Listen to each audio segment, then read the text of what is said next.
In the beginning, the Creator brought the universe into existence.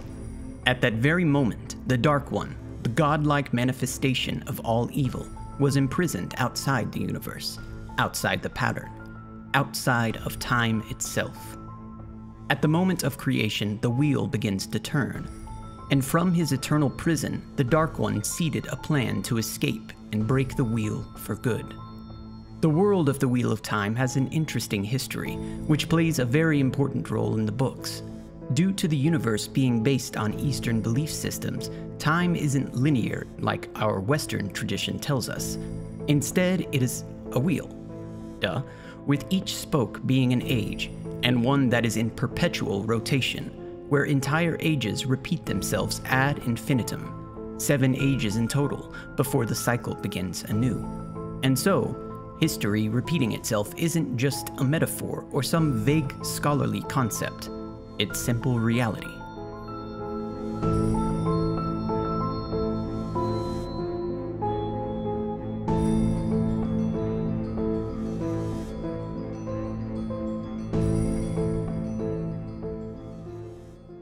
The age that you're currently living in as you watch this video would be considered the First Age.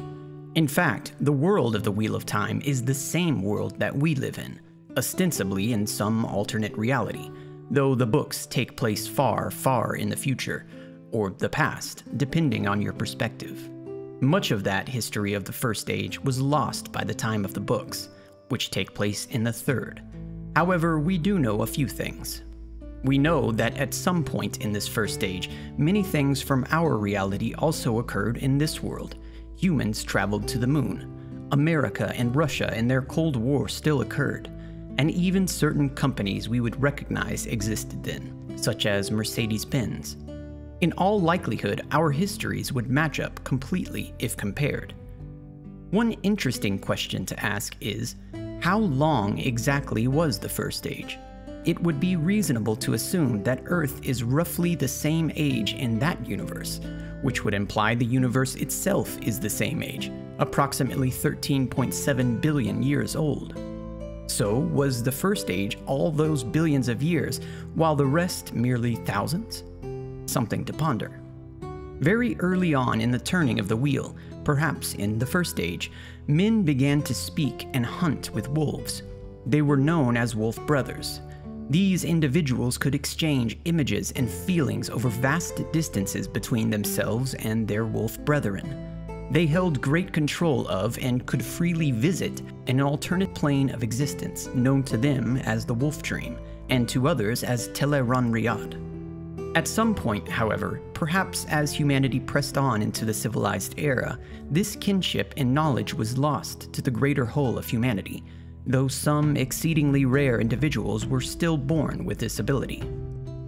We also know that at some point in this age, humanity discovered alternate realities, offshoots of their own world that represented different choices or outcomes, and they created the means to travel between them, the portal stones. Though how they used them is unclear, since in the Second and Third Ages, the one power was required to operate them, the knowledge of which was seemingly forgotten to the people of that time.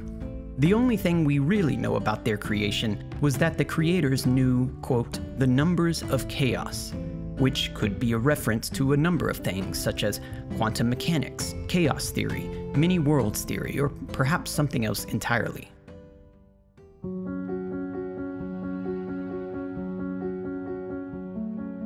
Much more is known about the Second Age than the First, and a decently accurate timeline can be created from the known events, which makes sense because it was more recent to the time of the books. Memories turn to myth, and all.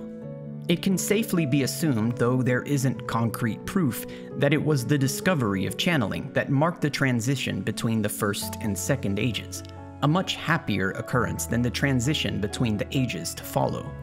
This could also indicate that information wasn't lost between ages, unlike the transition between the Second and Third, which would have prevented a Dark Age and allowed humanity to flourish with their newfound knowledge. Legend says that the One Power was discovered by Tam Lin in the legend of his eponymous ring, which was later worn by Luz Theron Telamon, the dragon. In that time, Those women and men who learned to channel the one power, known as Aes Sedai or Servants of All, emerged and guided humanity into a sort of enlightenment, spreading their influence out from their capital city of Paradisen. The biggest takeaway of this so-called Age of Legends is that it would have been a wonderful time to be alive, a veritable golden age. They had many things that wouldn't be too out of place in our own age. Flying craft called show wings, surface-wheeled and hovered transports called jokars and jokar floaters. Perhaps not so creative with the naming, but poor creativity and naming aside, all their technology was driven and manufactured using the one power, meaning no pollution, no using up finite resources, as humanity was in harmony both with itself and with nature. They created all the angreal, angreal, and angreal, items used to channel the one power or used it for some other purpose. Alongside their Ogier allies, the Aes Sedai created the Nim, sentient constructs that use the power to grow plant life, as well as the Chora trees that were said to give off a sense of peace when one sat under them. The only Chora left in the time of the books is Avindasora, the Tree of Life, which is guarded by the also sole-surviving Nim, known as the Green Man. Pollution, disease, famine, war, all the woes of humanity were seemingly non-existent in this age. The world was under the rule of a single benevolent government that took the idea of public service very seriously. However, as we will soon see, even here it's not as if evil didn't exist in the world. People still committed crimes, still performed foul deeds. But where the later collapse was like a tsunami of evil, it was here smaller, rarer, more ethereal, like the small bits of foam floating on the wave of peace. Lews Therin Telamon, the dragon, was arguably the greatest Aes Sedai of his age, a renowned scholar, the holder of the highest office an Aes Sedai could obtain, the high seat of the House of Servants, as well as the most powerful channeler of all time. That very same renown and power, though, attracted quite a bit of jealousy from his peers. I'm sure that won't have any consequences later. Not much more is known about Lews Therin's peaceful life, outside of his relationships. First with Moiraine, later known as the Forsaken Lanfear, and later his marriage to Ilyena Sunhair, with whom he had multiple children. His separation with Moiraine was ostensibly because of her lust for power, which was always her first love. Again, I'm sure that won't cause any issues later.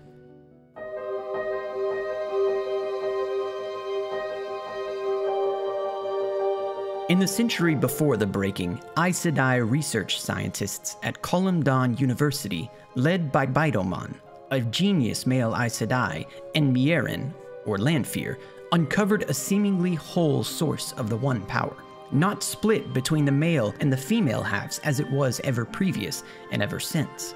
Harnessing this oddity was seen as the next great step for the world. From their floating spherical research station called the Sharome, they probed the source and bore into it, trying to tap into that power. They did indeed find a pure source of power, however not the one power that they had hoped. Instead, their bore tore into the Dark One's prison, forged by the Creator at the moment of creation, allowing him to touch the world and thus exert his influence. The power that they had detected was actually the true power, that which came from a different source, flowing directly from the Dark One. This name isn't indicative of it being truly better or more powerful than the One Power. It was just a name given by its users, who, of course, would want to make it seem like the bestest power there ever was. The opening of the bore was the Wheel of Time equivalent to the Legend of Pandora, opening the box and letting all the evils into the world, or Eve eating the apple in the Garden of Eden, perhaps even what those myths are based on in that universe. Kind of fucked up that it always has to be a woman doing these things, but whatever. Regardless, the opening itself caused a huge backlash, which destroyed the floating Sharome, splitting it open like an egg in an explosion of obsidian flame. In much the same fashion as Rome, the Age of Legends didn't end in a single day, but instead took over 100 years to collapse. What followed the opening of the bore was a long, slow decline into what must have been a living hell. Humanity devolved into a culture of fear and hate, with politicians becoming increasingly corrupt. The art of war was rediscovered and applied for the first time in thousands of years. All of these things were spurred by the Dark One touching the pattern, indirectly exerting his influence over the world. To quote Robert Jordan's The World of the Wheel of Time, "In some parts of the world, in the years immediately preceding the final collapse into war, murder, rape, and even torture became regular parts of spectator sports." Starting early in the collapse, people began turning to the Dark One, serving him, and becoming so-called Friends of the Dark. Not even Aes Sedai were immune to this. They would travel to Shayol Ghul and commit themselves to his service, becoming the feared Dreadlords, and the most powerful, the most vicious and cruel were named the Chosen, known as Forsaken to the rest of the world. Throughout the collapse, at least 10 of the greatest Aes Sedai of the age betrayed their comrades and turned to the Shadow, being the first to receive the title of Chosen. Each of them received a new name once turning, so I will first list those names and then their previous ones. Among those to pledge themselves to the Dark One before the War of Power were Ishamael, Elan Moiraine, once rivaling even Lews Therin in power and renown, put forth a theory after it was discovered the true nature of the Boar. He theorized that the war between humanity, in particular Lews Therin, and the Dark One had occurred since the Wheel of Time came into being, that since time is cyclical, it would keep on happening again and again and again. Because of that, the Dark One would have an infinite number of chances to win that war and break the wheel, while the forces of the light had to only lose once, with each victory only a temporary lull before the next battle. Because of that, he reasoned out, incorrectly, that the only way to survive was to ally himself to the dark. Cimerog. Nimin Damendar was once the greatest healer of the age, though even before turning she was known to be cruel, delighting in giving people unnecessary pain after healing them, sometimes not healing them at all if she deemed them unfit. Her, extracurriculars were discovered, and she was given a choice: either be bound by a binder, known as an oath rod in the Third Age, to become literally incapable of committing such acts, or be stilled, prevented from ever touching the power again, like a magical lobotomy. Furious, she left her position and was among the first to travel to Shayol Ghul. After turning, all pretenses were dropped, and she became the most depraved of the Forsaken, relishing in creating new means of torturing victims, experimenting on people and attempting to keep them alive for longer and longer during the most excruciating pain possible. Aginor. Ishar Morad was a geneticist and alchemist who lacked any sort of empathy or ethics even before turning. His foul science gave birth to all the shadow-spawn creatures seen in the books: Trollocs, Myrddraal, Dradkar, Golam, etc. He even created the Jumara, known as worms in the books and only encountered in the Blight, just to see how horrible a creature he could make. Graendal. Kamaril Maradim Nindar lived before the collapse as one imagines a monk would, barren with none of life's greater pleasures, and she looked down on any who could not live up to those same standards. She was a psychologist, renowned for healing mental disorders even the power couldn't cure. It's not known why she turned, but at some point during the collapse, she became Graendal, completely eschewing her lifestyle and embracing hedonism in its entirety. Everything about her old life was warped, even her talents, which she used to become one of the most adept at compulsion, a trick of the power that could completely take control over a person's mind and body, make them commit horrible acts, and wipe from their minds the memory of ever having done them. Moghedien. Lilin Moiral was known to be the weakest of all channelers among the Forsaken, male or female. It's not clear when she first joined the Shadow, though it was likely sometime early in the collapse. Unlike many of her peers, however, she did not declare herself immediately. Instead, she kept quiet, plotting and conspiring, betraying her fellow Aes Sedai. She was relatively young for an Aes Sedai, only 200 when the boar was created, and was often overlooked in favor of her fellows. This is likely why she lacks the third name given to those of great renown. She was originally an investment advisor, but during the War of Power, she joined Lews Therin's staff, using her position to operate the most extensive intelligence network of the Shadow.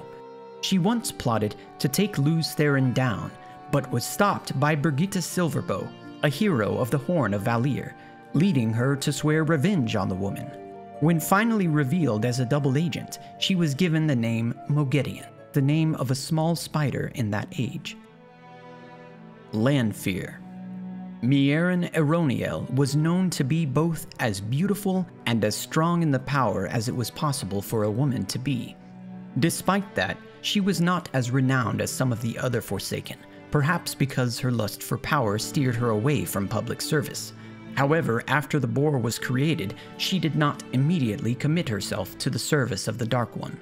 It was only after Lews Therin's marriage to Ilyena, which she tried to disrupt, that she pledged herself to the Shadow in the middle of the Hall of Servants, vowing to steal him back and turn him to the Shadow. She was also the only Forsaken to choose her own name, Lanfear, which translates to Daughter of the Night.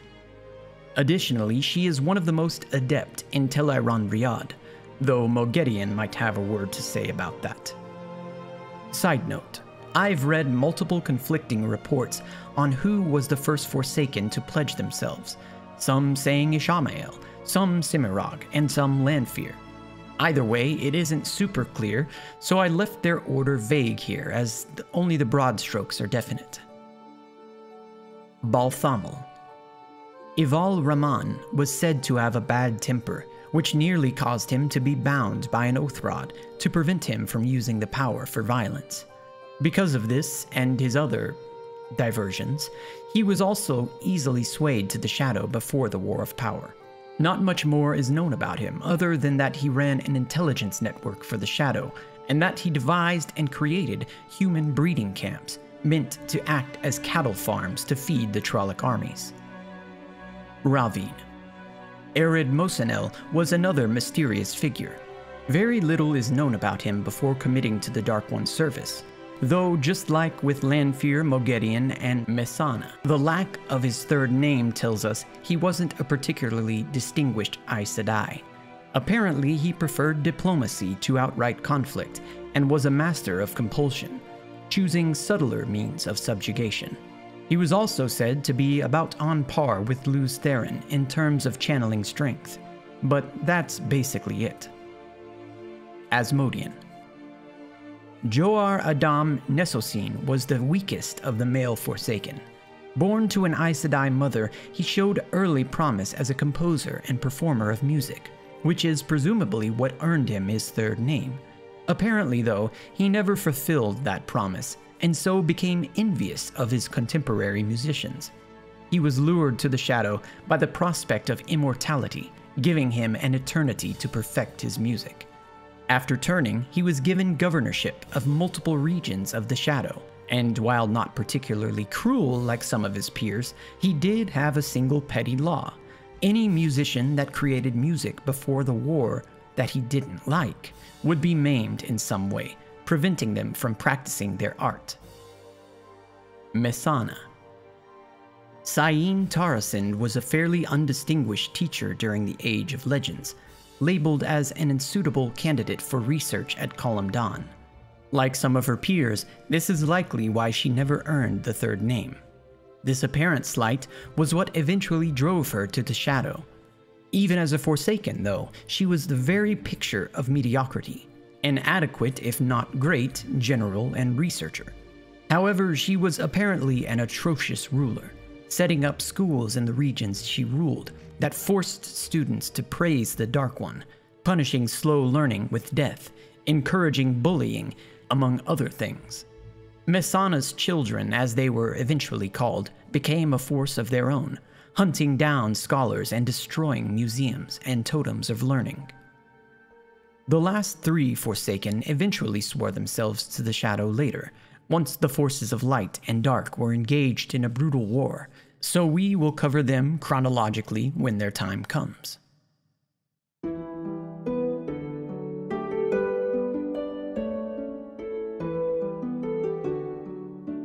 During the collapse, relatively minor wars were started in the name of the Shadow, first with human armies and later with Shadow Spawn, created by Agenor. However, around 100 years after the creation of the Boar, the War of Power, or the War of the Shadow, as it was sometimes known, began in earnest. Actually, this timeline is somewhat in question. Some sources claim the war lasted only 10 years, others 3 generations, putting the beginning of the war much earlier. It's possible that, just like the collapse, the war wasn't declared officially on a single day, but instead grew in ferocity over time. At first, because war was such an alien concept to most of the population, they were left ill-prepared for an all-out conflict. Many victories were won by the Shadow in the beginning, guided as they were by the Dark One. Eventually, though, this led to a war of attrition. Think World War I, with neither side able to gain much ground, and any they did gain carried a terrible price in life and resources. Because of the Shadow's initial victories, they were able to gain vast swaths of territory, over which they established new governments, often administered directly by members of the Forsaken. At some point during the war, Ishamael was named the supreme commander of the forces of the Shadow. Eventually, though, the Light was able to organize and make their first counterstroke. Aes Sedai had often taken leadership roles in the war, both because of their ability to channel and because they were like wicked smart. At some point, the Hall of the Servants took direct control over the war effort and named Luz Theron as the supreme commander of the forces of the Light. Their counterstroke was initially successful, though, as they were able to retake much of the land lost in the beginnings of the war. In doing so, however, they discovered many of the atrocities committed by the forces of the Shadow, including those discussed in the previous section. Often, cities returned to the Light were just husks of the metropolises they had once been, burned and blackened by both the war and the governance of the Shadow. It was ostensibly during this time that the remaining Forsaken turned to the Shadow. They were Bilal. Durham Ladle Cham was known as the Envious and the Netweaver, infamous for his careful planning and manipulation. Once again, little is known about him before his turn to the Shadow, outside the fact that he and Luz Theron were friends, and together rediscovered the art of swordplay, at first only as a bloodless sport. His turning being placed here in the timeline is somewhat of a question mark. The reason I'm putting him here is that he was said to have commanded armies alongside Luz Theron, though whether this was during the official War of Power is unclear. Whenever it happened, though, it was his envy for his friend that eventually drove him to swear to the Shadow. Demon Dread. Berid Bel Madar lived his life constantly in the shade of Luz Theron's looming prowess. Though that can be said for many of the Forsaken, it is especially true for Berid. He was barely behind Luz Theron in nearly every aspect: channeling, scholarship, warfare, influence, everything. Graendal tells him in the books that, were it not for Luz Theron, he would have been the greatest Aes Sedai of the age. It was his constant playing of the figurative second fiddle that caused Berid to become filled with petty hatred for Luz Theron. The one place he matched his rival stroke for stroke was in warfare, which he was the first to rediscover. Finally, though, when Luz Theron was named Supreme Commander in the War of Power, Berid's jealousy reached a critical point, and so he committed to the Shadow, positing that with LT as the commander, the Shadow would surely triumph. Samael. Tel Janin Ainsar was possibly the last Forsaken to submit to the Dark One. Before turning, he was also said to have been friends with Luz Theron, and was a world-class archer and bloodless swordsman. He only learned of his ability to channel during the War of Power, which, due to the power's life-prolonging properties, or lack thereof in his case, also means that he is likely the youngest of the Forsaken. Early in the war, he was one of the Light's leaders, though just like Demondred, he was eventually turned when Lews Therin was appointed Supreme Commander, believing himself the better general. Alongside Grandal, he went to Shael Ghul to speak the oaths to the Dark One. However, just like Moghedien, he didn't initially declare himself publicly. Instead, 4 years after the beginning of the war, he openly betrayed the forces of the Light by leaving open the gates of heaven, which were presumably the gates leading to the city of Setel. This led to a complete disaster and loss for the Light. The action is what earned him the moniker, Betrayer of Hope. With time, the Light's counter slowly lost its effectiveness. Though for a while Lews Therin's forces were still able to win victories and take back territory, the drain on people and resources of the war was heavy, and becoming more so the longer the war went on. Eventually, the Shadow, realizing the opposition's weakness, once again went on the offensive.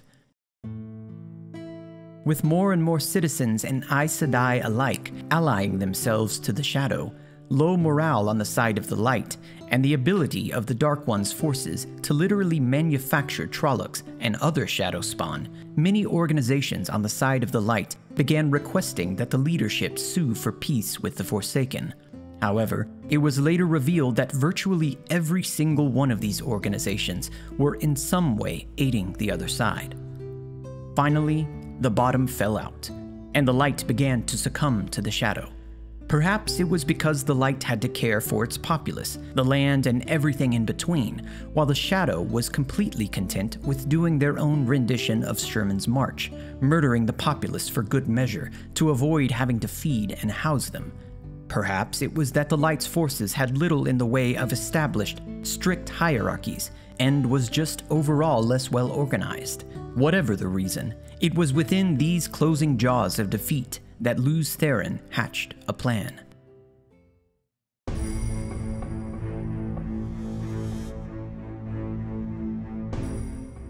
At that point, there were two plans put forward with how to proceed.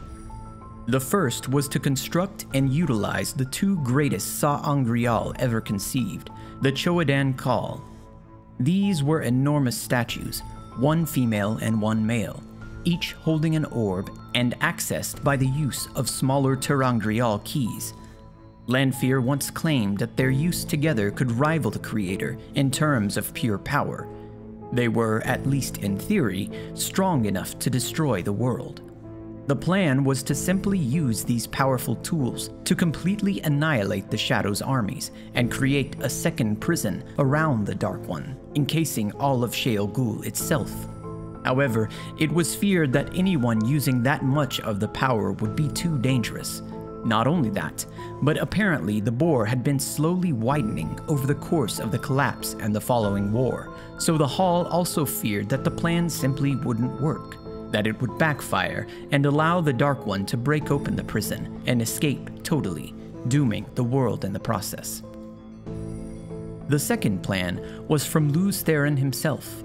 He proposed taking 100 of the strongest Aes Sedai, a full circle of male and female channelers, straight to Shael Ghul to reseal the Dark One's prison, basically applying a patch using discs of the unbreakable material Quaindiar as focus points.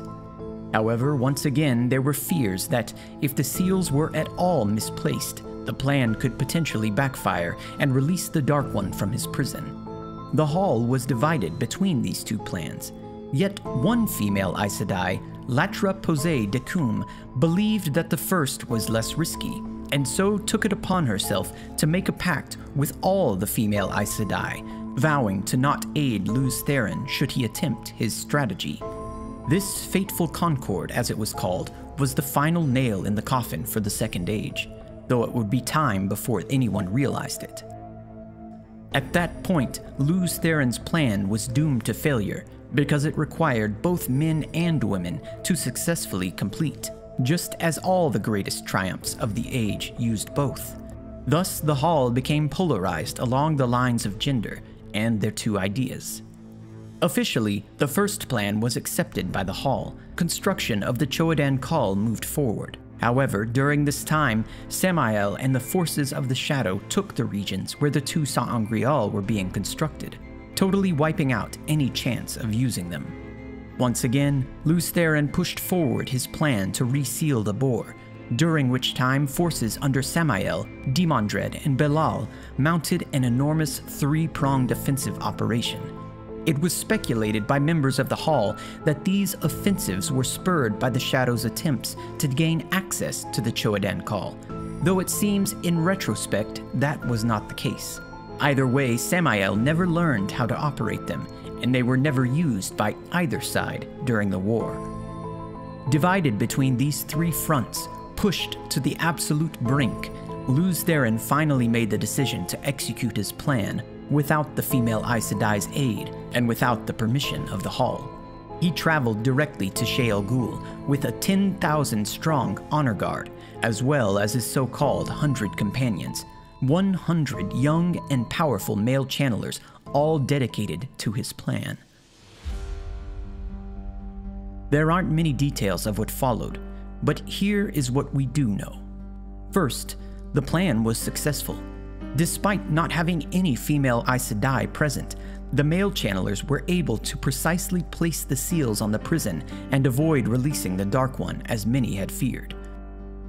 The 13 most powerful Forsaken, all those named here, were sealed along with him. Some were sealed closer to the pattern than others, which would eventually lead to them aging much, much more, caused by the time-dilating effects of the bore itself. Actually, that's not entirely true.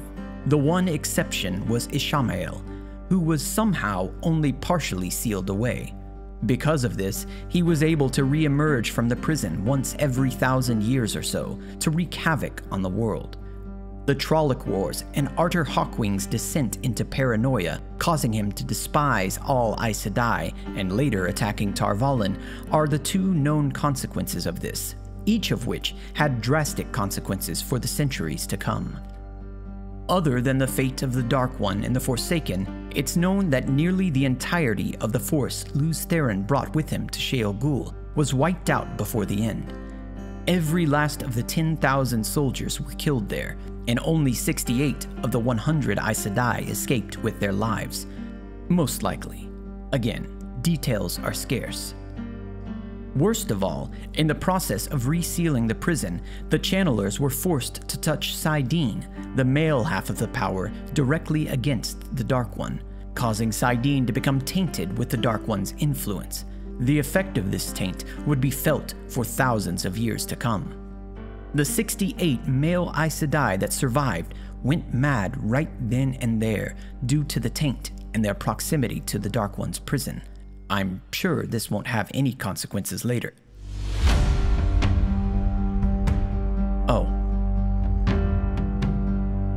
Immediately, the male channelers at Shayol Ghul began rampaging across the world, indiscriminately annihilating everything and everyone in their path. Lews Therin himself eventually returned home, killing his entire family, and then just stayed there, acting out his normal life, trapped inside his own warped mind and surrounded by his family's corpses for an indeterminate amount of time. Dark. Initially, though, the worst effects of the sealing weren't known to the wider world. To most people, it seemed as though the forces of the light had prevailed. Apparently, this period was relatively substantial because the light was still fighting battles, and now winning victories against the remaining Dreadlords and their Shadowspawn armies. However, these victories would not last, as male channelers around the world, one by one, began to succumb to the taint on saidin. It's hard to say exactly how long this took, though. In the Third Age, the male channelers staved off madness for somewhere around a year at least.